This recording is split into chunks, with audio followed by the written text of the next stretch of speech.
Hello and welcome to another edition of the Big Rican on Sports podcast. I am your host. I'm the Big Rican. Today is Saturday, October the 29th. For all those who are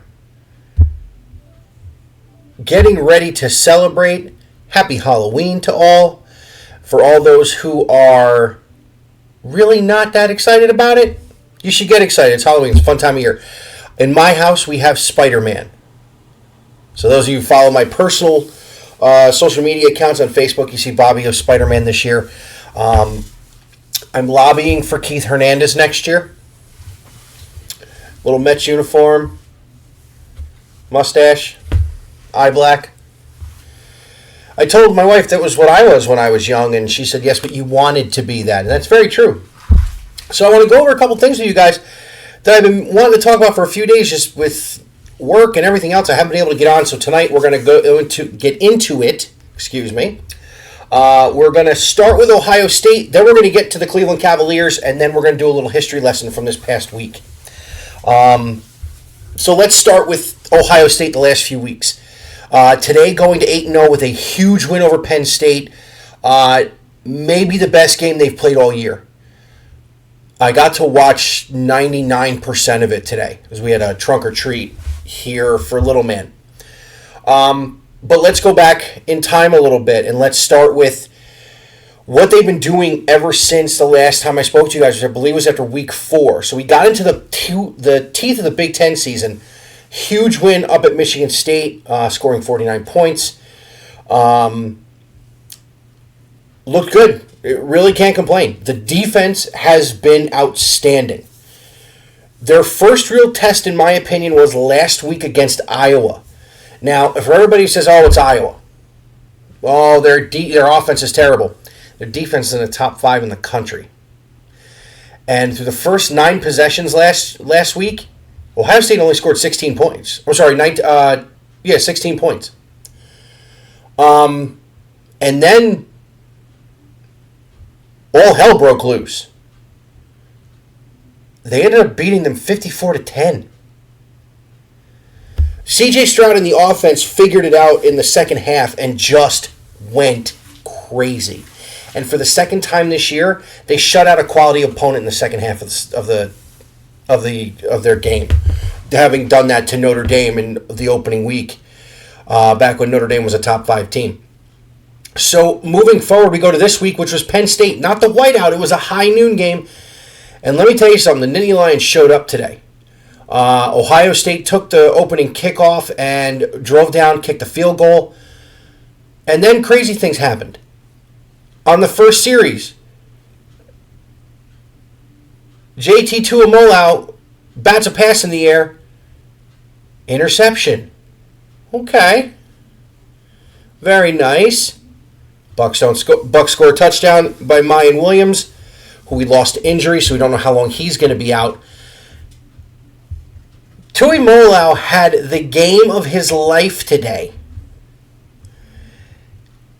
A pick 6, a forced fumble and recovery on a strip sack, the tip for the interception, a second interception earlier in the game, as Clifford threw an interception on the first 2 Penn State possessions. But they couldn't get the offense going. C.J. Stroud did not throw a touchdown until the fourth quarter. They could not get the run game going. The only thing they had going was Marvin Harrison, who was unreal. 10 catches, 185 yards. Really the only offense Ohio State had until the fourth quarter. Why do I keep saying the words until the fourth quarter? Because something happened in the fourth quarter that no one saw coming that watched the rest of that game. As the Buckeyes put up 28 points, 21 of them by the offense. Of course, the pick 6 by Tuimoloau was the 4th touchdown. But it turned into a blowout, and a garbage time touchdown made a final of 44-31. Ohio State, huge win on the road today against a very quality opponent in Penn State, who seems to have fixed the defensive issues they had when they got blown out up in the big house against Team Up North. So now the conversation, I'm sure this week with the first college football playoff rankings coming out, will be, who has Ohio State played, and who has this one played, and who has that one played? Well, let's get to it here.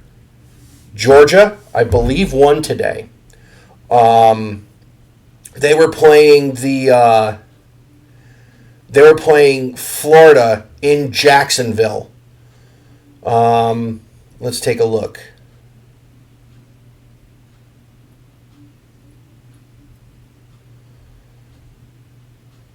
Yeah, let's see all on this here. Out of the top 25, we're talking Tennessee is beating Kentucky by 21 at the half. USC is up at the half. Ole Miss is losing to A&M just before halftime. Georgia smoked Florida. So 1, 2, and 3, 1 and 2 anyway, won their games scoring over 40 points. Georgia and Ohio State go into the first playoff rankings at 8-0. Tennessee will most likely be the number 3 team in the country. They're on their way to a win, and then unfortunately for Buckeye fans, it looks like Team Up North is going to be number 4 in that first ranking. So the SEC and the Big Ten have taken over college football, which, after all the moving and shaking, you expect. So where does that leave Ohio State moving forward? Well, we got to see how long Mayan Williams is going to be out. Because of a knee injury today, he scored the touchdown early, and then on a play on the sideline, looked like he planted wrong and got hit, and then he sat out the rest of the game. TreVeyon Henderson had a 41-yard touchdown run late, which got the Bucs moving a little bit. Stroud, again, efficient. Ohio State forced 5 turnovers and didn't turn the ball over. Not the greatest game from C.J. Stroud, but like he has done since he took over under center for Ohio State with few exception, they got a W. A come-from-behind win. They were down going into at the beginning of the fourth quarter. Penn State scored. Clifford had a great game. I'm going to give a lot of credit to Sean Clifford. He played phenomenally. The strip sack was a breakdown by the offensive line. The interception looked like something out of Madden. Toy Molau was coming over the end, and Clifford is trying to throw an out to the sideline in the flat. And he just jumped and grabbed this thing and took off into the end zone. It was like hitting the Y button on the Xbox playing Madden. He just jumped, grabbed it, and off he went. And I was sitting there watching, I went, whoa! I actually made my wife and my mother-in-law watch the replay. I was like, guys, look at this. This is insanity. And of course, Fox takes forever to do the dang replay. My opinion on this Ohio State team is this is the best Ohio State team since 2019. The Chase Young, Jeff Okudah, Sean Wade. Who else is on that team? Tuff Borland was playing linebacker. Then they had J.K. Dobbins and Justin Fields and Terry McLaurin. All those boys playing on that team, and not Terry McLaurin, K.J. Hill, was a well-rounded team that they got screwed out of the Fiesta Bowl. Let's be honest. They got screwed out of the Fiesta Bowl. Was not targeting. That was a fumble. End of story.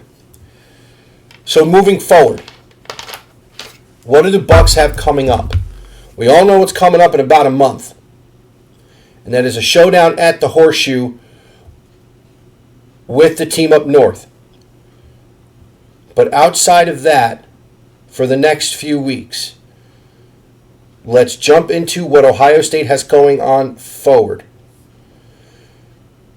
Next Saturday, it's at Northwestern.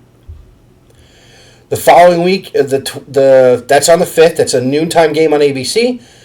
The 12th is home for Indiana. The 19th, they go to Maryland. And, of course, on the 26th, you have, which will probably be, unless something happens, and they're only team up north's only up 10-7 right now to Michigan State, will probably be a 2 versus 4 matchup. Unless Georgia falters, then it'll probably be a 1 versus 2 matchup. I don't think Tennessee's getting past Georgia. So if Tennessee beats Georgia, I think Tennessee will end up being number 2. With Ohio State keeping winning, they're going to end up being number 1. They lose to Georgia. Georgia stays number 1. We're talking about 2-3. Ohio State and Michigan, that final Saturday of the season. before the Big Ten Championship the following weekend, the first weekend of December. My favorite parts of the last few weeks, this is going to sound messed up, but this offense has done these things and averaged this many points and won by this many points without Jackson Smith and Jigba. JSN has not really played this year because of that hamstring injury that continues to nag him horribly, in my opinion. This was supposed to be the Biletnikoff winner. This was supposed to be the guy who made himself a top 5 pick in next year's NFL draft to play wide receiver. I made the joke that after the garbage this year that watch the Jets end up with somebody like him to go with Garrett Wilson, and now the Jets are playing great, so who knows what's going to happen.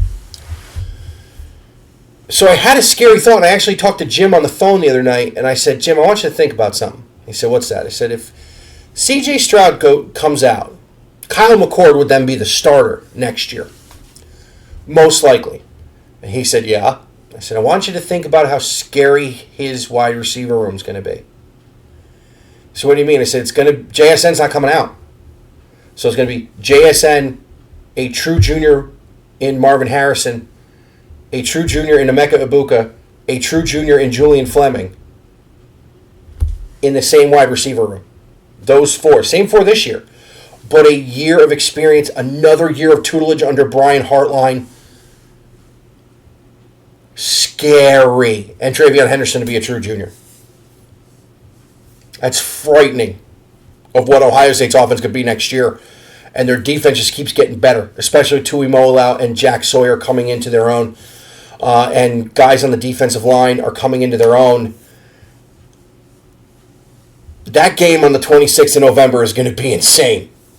It's going to be absolutely insane. I can't wait. I absolutely cannot wait. So I will do a review of next week's game against Northwestern. You know, Patty Fitz always has the boys ready to play. I think that's on campus. I know they play at Wrigley sometimes, but I think that one's on campus. Last time that Ohio State went to Northwestern, it was a huge win by Ohio State. I think they won by 30. It was a year after they played Northwestern in the Big Ten championship game. Was it 2021, I believe. They played, because 2020 they played Northwestern in the championship game. So it was 2021, they went out there last, and they won pretty big. No, it was 2020. Was it 20? It might have been 2019, because I'm trying to remember. It had to have been 2019, because J.K. Dobbins was still there. They won huge, and that was the year after they played them in the 2018 championship game. That's right. So the Bucks have a clear path to November 26th. Black Friday, the 25th, live event. Big Rican YouTube channel. Big Rican Twitch page. We will preview the 118th playing of the game between the Wolverines of that team up north, the University of Michigan, and the Ohio State Buckeyes, which will be live at high noon from the Horseshoe on Fox. Gus and Joel on the call. Can't really ask for more as a Buckeye fan. This is the game you want. This is the revenge game. And Michigan has seen nothing like the Ohio State offense this year. So let's move into the Cleveland Cavaliers. I got a treat the other night. Being in upstate New York, it's kind of tough for me to get a hold of their games and watch them as much when they're not playing the Knicks or the stupid Nets. But I got a treat. They were on NBA TV the other night, and I watched them play the Washington Wizards. Bradley Beal is a menace. Absolute menace. Kyle Kuzma is a great player, but this Cavs team has impressed the hell out of me going into from the beginning of this year. They lose on opening night by 3. They lose Darius Garland to injury on opening night. So you're thinking, another Cleveland season. Well, no one told the Cavs because they have won 4 in a row since then. They open up against the Raptors, lost 108-105. They come out the next night in Chicago, or a couple nights later in Chicago. They win 128-96, a 32-point victory in Chicago. They beat the Wizards 117-107 in overtime. Last weekend, the only thing I didn't like about that game was that they blew a 7-point lead to get to overtime and then just blew the doors off the Wizards in overtime, which is great. But you really can't lose that lead and make yourself have to play more minutes. Then they beat the Magic by 11 a couple nights later, and then so far what I think is the pretty close to their game of the year so far, especially the game of October, was a 132-123 win in overtime last night in Boston. Wow. Just straight wow. I was following the game. Bobby didn't really want to go to sleep last night. Tonight he went out pretty quick. I was following the game on my phone. They weren't on NBA TV, and I don't have the sign-in for my parents' cable account so I can watch them on Bally. But it was they were down 10. I looked once. I looked again. It was in the fourth quarter. They were tied. I went, oh, wow, this team's coming to play. And then I looked again. I get the update at the end of the game, and it said they won by 9 in overtime. And I'm like, whoa. These boys come to play. I did not know Donovan Mitchell was this good. The things I know about Donovan Mitchell going into this year was he was a scoring dynamo in Utah. His dad worked for the Mets, and he loves to take batting practice at Citi Field. And he's a huge Met fan who's all over Twitter and all over Mets Twitter, blasting him and yelling for him every chance he gets. Did not know he was this good. This is a team that lost its max contract guy in Darius Garland, and they've won 4 in a row. When Garland comes back, which may be tomorrow, they play the Knicks. Ooh, they play the Knicks tomorrow. I'll be able to watch that one. They're in Cleveland against the Knicks. Hopefully Darius will be back soon because I want to see the two of them play together. Donovan Mitchell's the type of guy who I want to take the last shot. And he had a great look against the Wizards, and he missed the shot. And that happens. You're not perfect. And then he took over in overtime with, I think, a couple of assists and had 4 or 5 points in overtime. He's a better three-point shooter than I thought he was. I thought he was more of a slash guy and a mid-range guy. But he has hit a lot of open threes, and some contested for that matter. He's played decent defense, which has been the knock on him when they made this trade. Willie, when he came on with Jim and I, was like, oh, he doesn't play a lot of defense. Willie and I will talk about that as the NBA season goes on because he was absolutely right. In Utah, he didn't play a ton of defense. He plays defense now because he doesn't have to be the only man. Evan Mobley has stepped up and is playing outstanding to start this season. Isaac Okoro is still a defensive wunderkind, and he's contributing on the offensive end. Can we talk about my favorite player on the team in Cedi Osman? Cedi got married. He plays better. It's insanity. He made a play in the Wizards game. It was in overtime, and they made a defensive stop, and in transition, Cedi takes off. And he's quick. Donovan hits him. He goes up and under. Kuzma even grabbed the rim to try and let him have that shot go in. And he still put it in on the reverse layup and the foul, and he hit the foul shot. He is shooting about 45% from beyond the arc. They are getting contributions from everybody down that bench. Dean Wade has hit so many three-point shots in the last few games. Blows my mind. Mobley has stepped up his game there. Jared Allen has been Jared Allen. A force underneath, both offensively and defensively. Marco Rubio has done great filling in for Darius Garland at the point. Karis LeVert went off last night. Him and Donovan each went for 41 points last night. It's the first time a Cavs teammates went for 41 in the same game apiece since Game 5 of the 2016 NBA Finals when Kyrie Irving and LeBron James did it. Game 5, of course, started the comeback to winning that title. As the season progresses, their defense is going to get better. Their offense is going to get more efficient, which, in my opinion, is scary for the rest of the Eastern Conference. They have a deep bench. They play defense. They have a stopper in the middle, and they have two guys in the front court, or the back court, excuse me, who can both handle the rock, both score when you need them to, and both know how to be a distributor. This team is loaded. And Father Time's coming off the bench in Kevin Love. This Cavs team is more primed for a championship run than any team that wasn't that 2016 team. The 2017 team went and played for a championship. But once KD went to Golden State, you knew they weren't going to win it.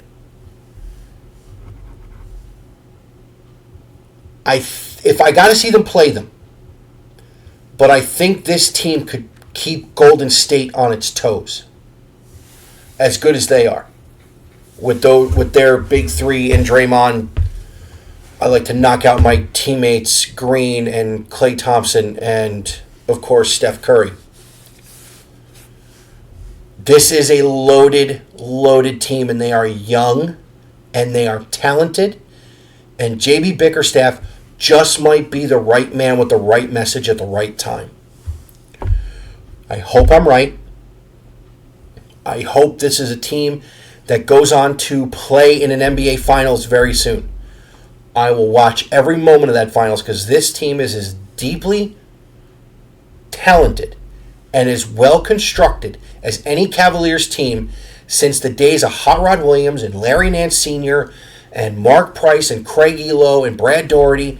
Those teams that really only didn't win a championship because of some guy from Chicago who liked to just put daggers in their heart. So it's been a great, great start to the Cavaliers season. It has been a wonderful start to the Ohio State season. They are right on track for where I thought they would end up, which is in the Big Ten championship game, most likely against, scarily as it may be, Illinois, or a second date with Iowa. Some other things around college football today. Number 22, Kansas State skunked Oklahoma State 48-0. Wake Forest, who's number 10, lost to Louisville. Notre Dame upset Syracuse, which is scary to think. Syracuse is number 16 after almost beating Clemson last week. They lose 41-24. Jackson State, Coach Prime's team, shut out Southern today in the Boombox Classic. What else? Harbaugh and his boys are winning by 6 at the half in the Big House against Michigan State. Now, they talk about common opponents with these idiot fans on Twitter from Michigan. And by the way, Ohio State blew Michigan State out. Wasn't a game. UCF beat Cincinnati. Coach Fickle, a year after a playoff appearance, has not had the greatest year. Something new for this year here on Big Recon on Sports and mostly on the Wise Guy Show. I am going to get into a little bit of hockey this year. I will keep an eye on the New York teams. Jim is a huge Islanders fan. And, of course, I've rooted for hockey 1 year in my life, and that was 1994. The team I rooted for was the New York Rangers. That was my dad's team. And why was it only the 1 year? Well, because in 1994, the New York Rangers won the Stanley Cup. No reason to root anymore. But I'll keep an eye on them because now they're winning. They won 6-3 today. I know they beat somebody 6-0 to start the season. It was insanity. So I want to keep this around a half hour. So I'm going to go with our little history lesson today. Now, as you know, right now, the World Series is going on. Philadelphia Phillies with an epic comeback last night to take a 1-0 lead against Houston, who was already winning 3-0 tonight against former Met Zach Wheeler. But a couple of things happened this past week in sports history. Tuesday was October the 25th. And 36 years ago, this past Tuesday, one of the most amazing moments and sad moments in baseball history happened. When Mookie Wilson hit a ground ball up the first base line, and it went through poor Bill Buckner's legs to end one of the, if not the most epic comeback in World Series history. As the New York Mets, who were down to their final strike, multiple times, scored 3 runs in the bottom of the 10th inning to beat the Boston Red Sox and send it to a Game 7, where the Mets, of course, win Game 7. But I went looking for something, because you always hear Vince Scully's call of those two things. But this is the one that sticks with me, and I found this on YouTube.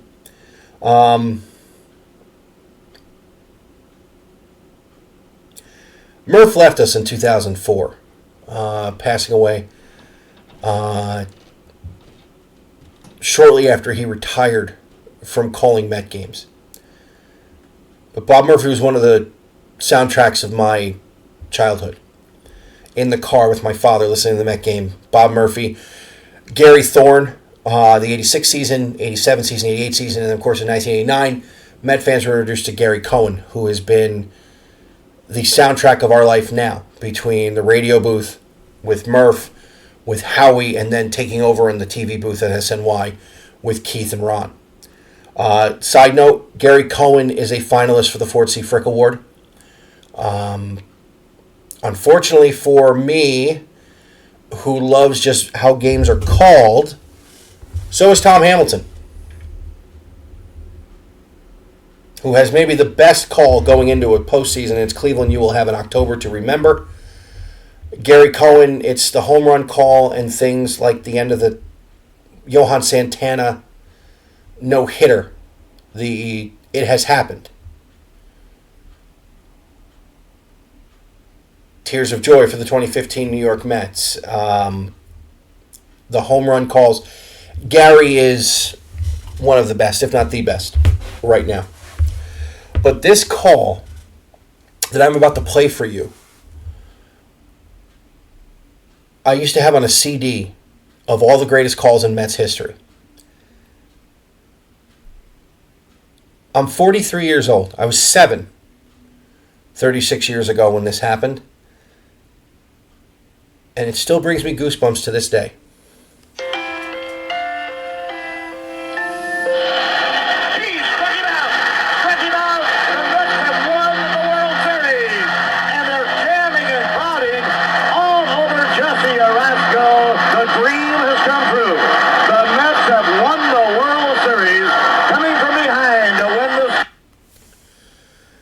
The end of that is coming from behind to win the 7th ballgame. That's where the person cut the video. And of course, the first one I mentioned.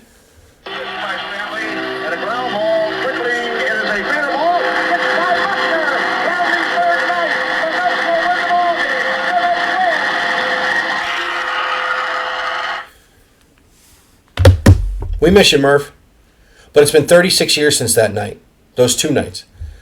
As on the 27th, after a rain day on the 26th, the Mets would win the World Series, beating the Boston Red Sox 4-3.